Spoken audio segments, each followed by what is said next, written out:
This is AP Calculus BC, and in this video, I'm going to talk about section 6.1, and the title of that section is Area Between Two Curves. And before I jump into this topic, what I want to make you aware of is the fact that we are transitioning into applications of integrals. And so everything we do for the rest of the semester and throughout this unit is going to involve applying the integration techniques that we talked about in the last unit. So as I go through these questions and I go through the notes, what you're going to find is I'm not really going to work through these problems in a lot of detail. I'm going to go through the setup, and then I'm going to assume at that point that you've really got a good understanding of how to solve the integrals, and we're not going to continue to solve through them. So I'll just go through the setup, and then I'll give you the solution so that you can work these problems on your own if you want to work them that way. Okay, so today we're talking about area between two curves. And essentially what we're doing is an extension of what we did back in chapter 5 when we were talking about the area between the curve and the x-axis. So now we're taking the area between two curves. So the only difference here is instead of measuring the height of my rectangles, if you want to go back to really the conceptual idea behind integration, instead of measuring the height of my rectangles to be from a function down to the x-axis or x-axis up to the function, however you want to look at it, what we're going to do is we're going to find the area between two curves by taking the height of the rectangle to be the distance between the two curves. And so you can see on this diagram over here, it's the same thing that we did before. We have subintervals. We're finding a rectangle in each subinterval. The difference now, though, is you can see this height as I go through and try to trace it in that rectangle. You can see the height is being defined by the top function minus the bottom function. And so that's really the only big difference in terms of how we're going to calculate this. Now, we're going to use this in some problem-solving scenarios. So there is a reason that we would actually do this. For now, I'm just going to focus on the mechanics of this process.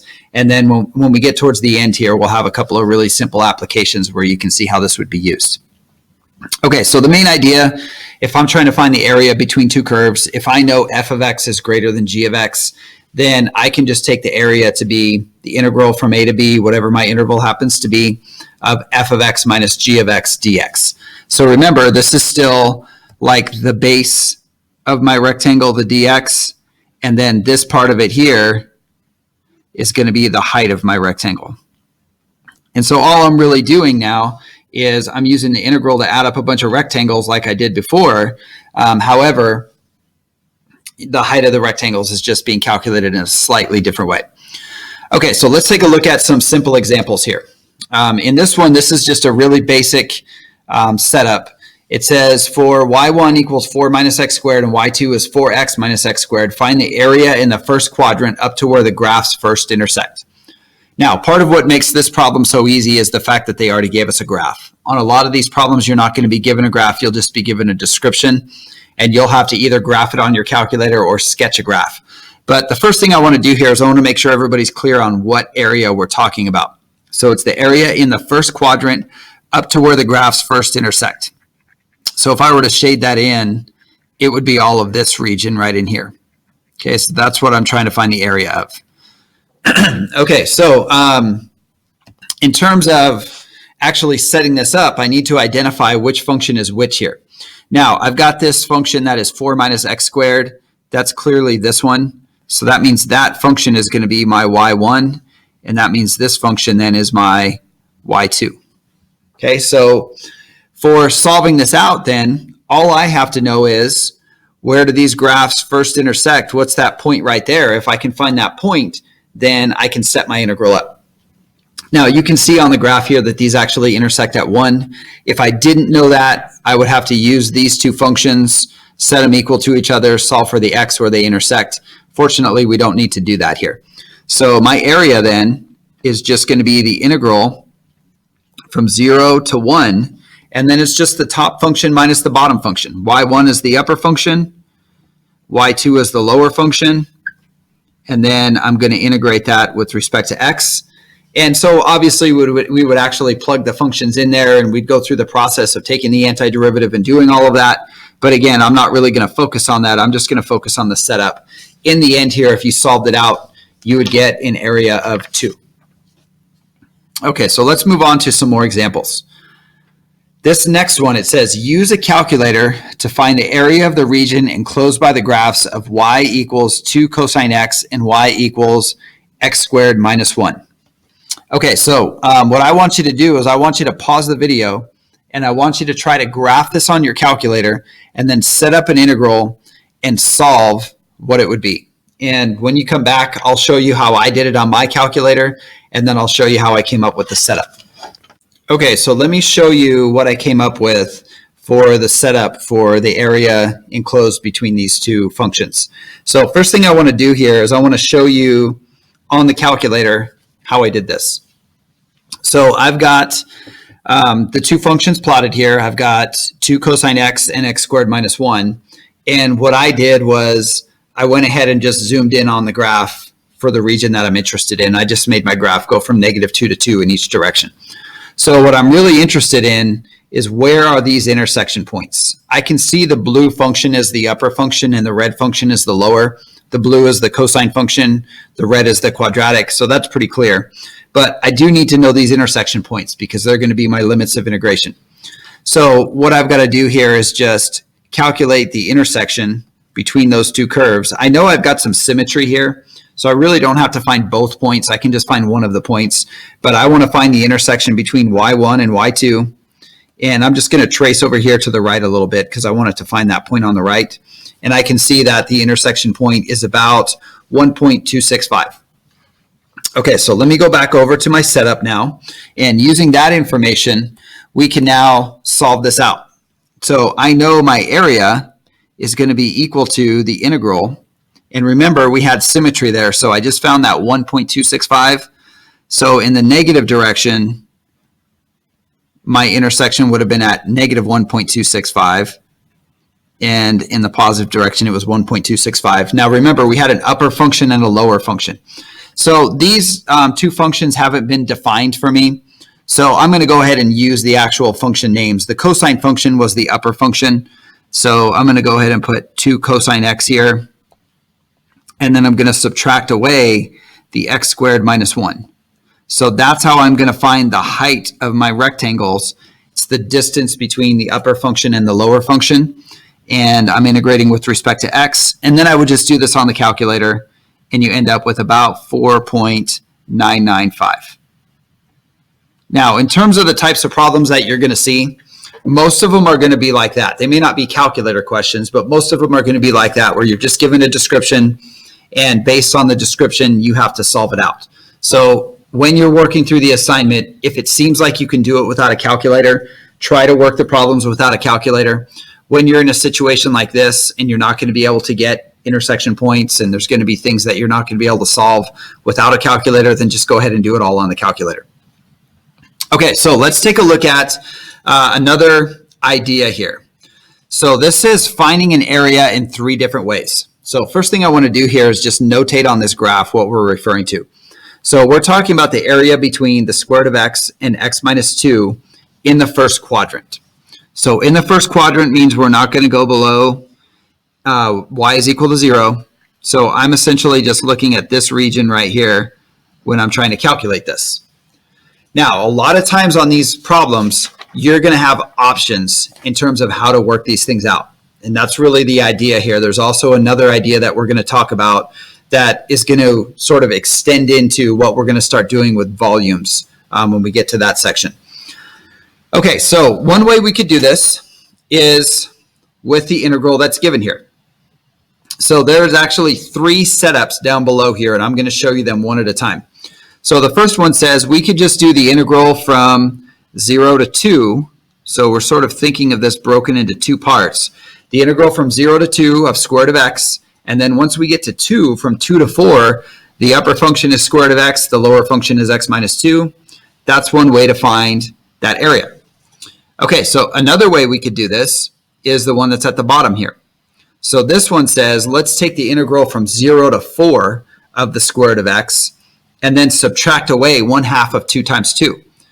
Well, what that one is essentially talking about is taking all of this region over here. So I'm going to find all of this area that I'm sort of shading in blue here. And then I'm going to subtract away this region that's all in here. So I'm going to take that away because that's not area that I want to count. So that's another way to go about it. And it's perfectly acceptable to do it that way. There is a third method though. So the third method is the one in the middle. And what we're going to do here is we're going to solve this integral in terms of y. And what that allows us to do is solve this as a single integral instead of two separate parts. If you notice on the first method, I used two integrals. On the third method, I did an integral minus a triangle, so I sort of had two parts. On this third method, I can do this in one piece, but to do it in one piece, I have to look at this graph in a slightly different way. So what I'm going to do here is I'm going to rotate my graph. And when I rotate my graph, you're going to be able to see sort of the idea that we're getting at here. Okay, so let me rotate it a little bit more. I want to have it rotated so that my y-axis is at the bottom. And when I rotate here, okay, so let's take a look at it from this perspective. So from this perspective, if you notice, my rectangles, if I were to draw in rectangles now, the height of my rectangles would be measured from there to there. And the distance between those then essentially is the line minus what we had there as a square root curve. Now, the thickness of my rectangles would be measured in the y direction. So I would have a dy as a thickness. So when we go through and we set that up, since the thickness of my rectangle is dy, that's what I'm going to have to use to actually set up my integral. So let me show you what they've done here on that middle option that we had. So the middle one, let me change my view of this so that we've got it rotated. Okay, so here's back to the original view. And you can see that in terms of the setup, we wanted to have everything in terms of y because the key to this whole thing is the thickness of those rectangles was dy. So that means that each of my equations, I have to get x in terms of y. So this was the square root curve, and I've now gone through and I say x is now equal to y squared if I want to solve for x. This was my line, y equals x minus 2. We solved that for x. X is equal to y plus 2. Now, again, like I mentioned before, with this new orientation that we're looking at this, the height is being measured this way, and the thickness was dy. So when I measure my height, it's the line minus the square root curve. And that's what I've done here in my setup is the line minus the square root curve, but it's x in terms of y. Also notice my limits of integration are now y values. So where before I went from 0 to 4, now I'm going from 0 to 2 because this intersection point where these two graphs are going to cross right here, that intersection point is actually at the point 4, 2. So 2 in the y direction. Okay, so that's another way that we could have done that one. Now, a lot of these area problems, like I said before, they have multiple ways that you can go about them. What you want to do is you want to choose the method that's going to be easiest for you. Pay attention to that middle method, though, because we're going to look at that again in a little while. There are going to be times where you're going to have to use that method. You're going to have no other option. And like I said before, when we start getting into volumes, we're going to start looking at the graphs from that other perspective like we were just a second ago. Okay, so let's take a look at another example. It says, find the area of the region bounded by the curves y equals sine x, y equals cosine x, x equals 0, and x equals pi over 2. Okay, so this is pretty straightforward. Now, I want to show you this in a couple of different ways. So first of all, we could use symmetry here if we wanted to, because we can see that A1 and A2 are going to be equal. You can also pretty easily see that the intersection point here is at pi over 4. Now, this might be a little bit more difficult if they hadn't given you a graph, but since the graph is supplied, this is fairly straightforward. If I want to find that area, my area is just essentially area 1 plus area 2, right? Well, in terms of setting that up, I know area 1 is the same as area 2, so I'm just going to solve a single integral. I'm going to go from 0 to pi over 4, and I know the upper function is the cosine function on that interval, and I know the lower function is the sine function on that interval. And then I could actually solve that out, and I could get the solution by hand. And if I did that, I would get 2 root 2 minus 2. Okay, so the setup is fairly simple. Use things like symmetry to save yourself some time when you can. Now, there's another way I could do this problem. If this were a calculator question, and anytime you have these area problems, area between two curves, and it's a calculator question, you actually don't even need to check which function is the upper function. And we can get around that by remembering that we just want the distance between the two curves. So with a calculator, I can just say, all right, I want to take my integral from 0 to pi over 2 because that was the entire interval. The upper function and the lower function don't matter. I know I had a cosine function and I had a sine function. But if I take the absolute value of the difference, that's going to be the distance between the two curves. And then I can just plug that into the calculator and have the calculator do that all in one step. So whenever you have a calculator, you don't need to worry about which one's the upper function. You can just slap the absolute value on there, and that's taking care of which one is upper and which one is lower, because it's automatically going to find the distance between the two curves. Okay, so a couple of different ways to go about it. And so when you have a calculator available to you, these problems tend to be a lot easier. All right, so we've got a couple more problems here to take a look at.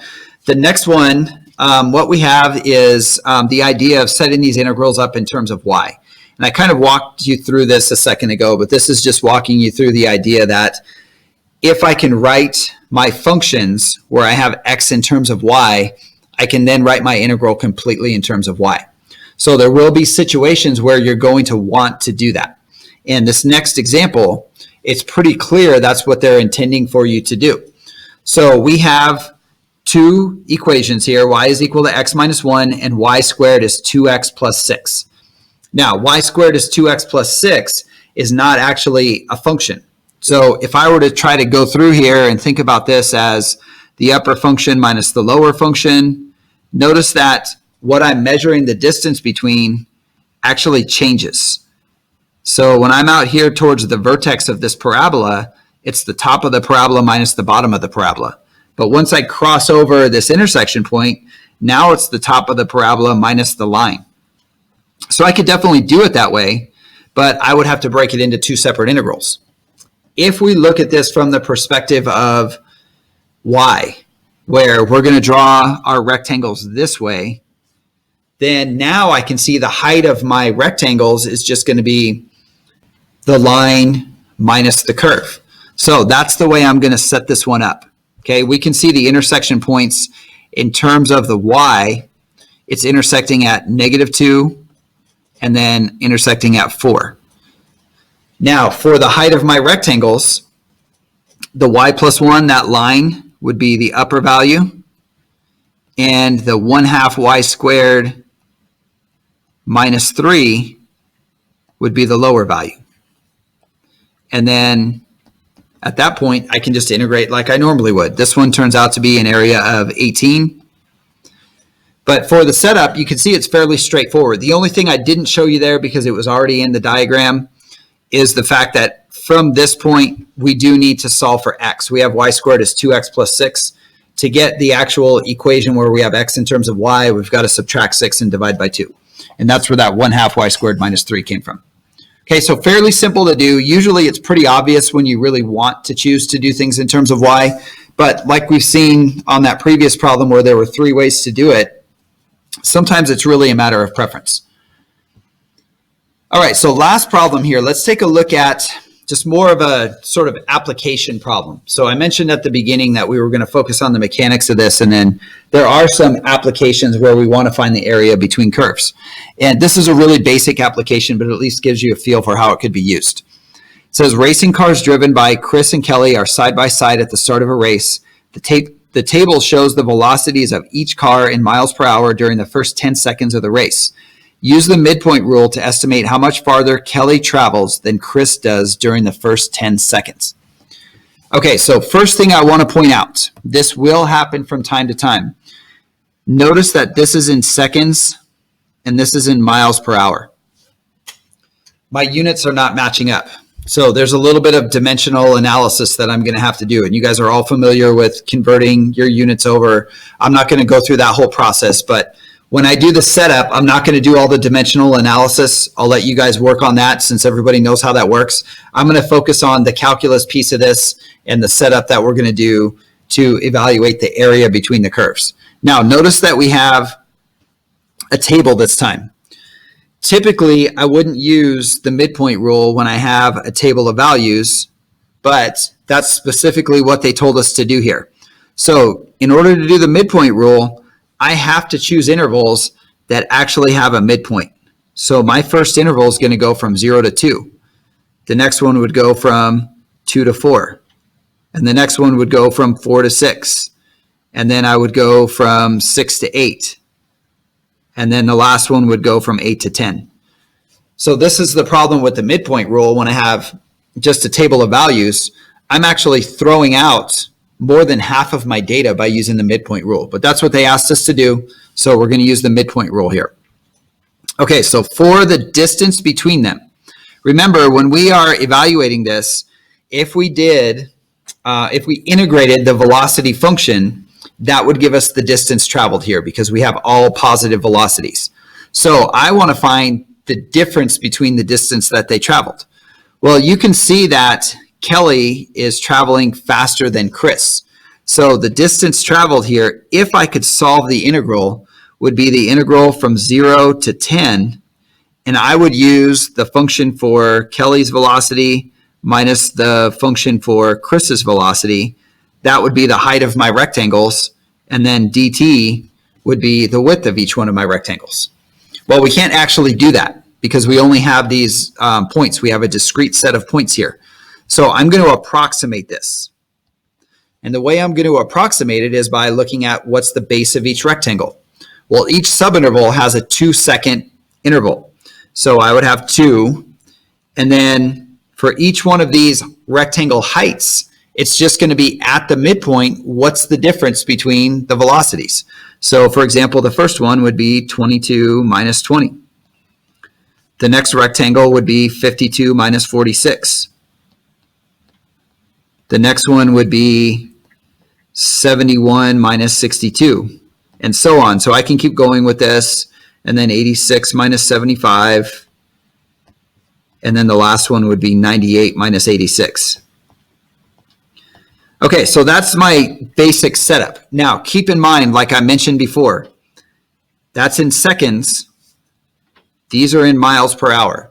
So I'm going to have to do some work with the units here. I will tell you what the answer turns out to be if you want to work that out on your own. I'm not going to go through all of the converting. Let's see, we have seconds here. I could convert the seconds into hours. And then in the end, I actually am going to give you an answer in feet. So you can get the answer in miles and then convert it to feet. But this turns out to be about 117.3 feet. Okay, so that's the main idea, though, is how do we go through this same process when we're looking at just a table of values? It's still the same thing. We're just thinking of it as rectangles. Now we're just actually working with the rectangles as opposed to when we work with an integral, taking the limit as the width of the rectangle approaches 0. Okay, so when you work through your assignment, you're going to see all different types of problems. Like I mentioned earlier, on the ones that you can do without a calculator, try to work them without a calculator so you're still practicing with your integration skills. On the ones where it's pretty clear you're going to need to use a calculator, go ahead and just set it up and then plug it into the calculator. Every time, though, when you set them up, at least show the integral. Get in the habit of at least showing the integral like I did here. At least show that piece, and then you can just say what it's equal to, and it will be assumed that you plugged it into the calculator. But I need to see the setup every time. So get in the habit of doing that. Don't just type in an equation or an integral on the calculator and just have a number written down on your paper when you work these out for practice. Actually practice writing the integrals and then what they're equal to, so that when you have to work these out for me on a quiz or a test, you're practicing the same skills that I would be asking you to use during that time. Okay, so that's everything I have for you on this section. Pay particular attention. Just one last time I want to mention this. Pay particular attention to these types of problems when you are writing the integrals in terms of y, because it's going to help you a lot when we talk about volumes.